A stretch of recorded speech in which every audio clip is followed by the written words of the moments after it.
Hey there, cats and kitties. I am the Blues Man, Johnny Blues, and with this video, I'll be discussing my thoughts on episode 11 of the anime series Coppelion.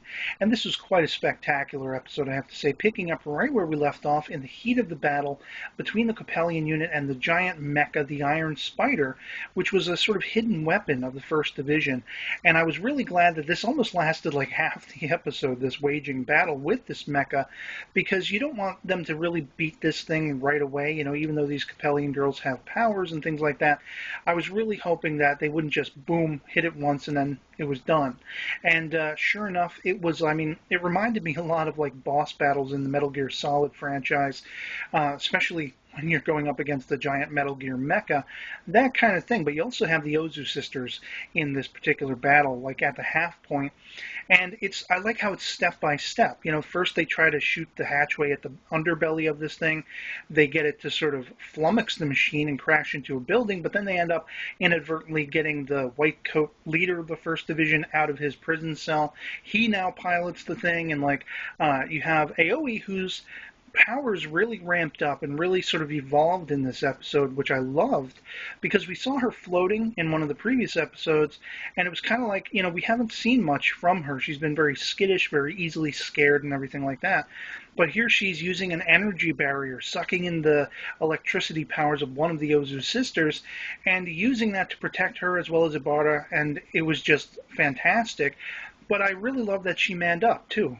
She kind of put aside her frustrations, her misgivings, and her fears to do something integral to taking down this Iron Spider. It was basically her who went up on this thing, hitched on top of it, tried to press the button. Of course, there's a comical moment when she thinks she broke her finger because it's got like the plexiglass covering that can't be broken very easily. But once she has that power-up of energy directly from the one Ozu sister with the electricity ability, boom, she stops this thing, they nuke it, it explodes.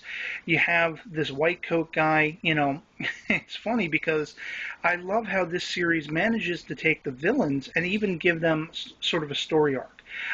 And with this particular villain guy, he dies as a human, toward the second half of the episode, which really delves more into Haruto going up against that father guy. His daughter is the one where Taiko, the reason she wasn't involved in the battle, she's protecting his daughter who has the baby on, coming any minute now.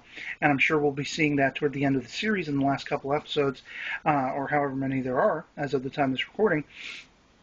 But Haruto goes and finds the father, and we learn more about what exactly his negative history was. It's kind of like he was the only hopeful guy, but he ended up going through the motions of his corporate climate job. In that they didn't have safety inspections and stuff like that. He was basically ordered to cut back on them to save money and all this stuff.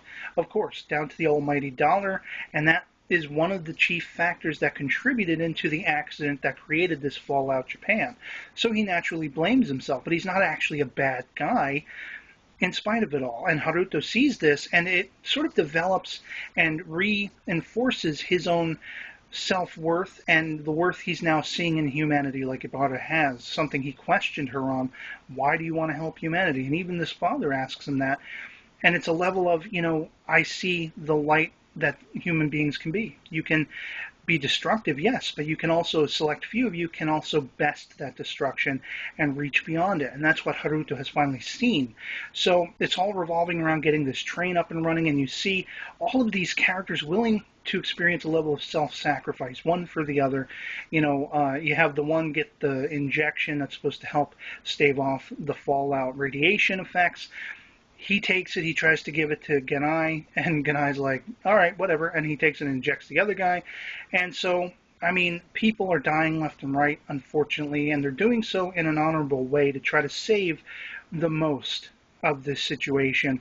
And it's just a Pinnacle episode. I can't wait to see how the series wraps up, and I'd love to hear from you guys in the comments below what you thought of episode 11 of Coppelion. If you've seen it, highly recommend you check out the series if you haven't already, and otherwise, that'll be it for me. Hope you enjoyed the video. I'll catch you later. Peace.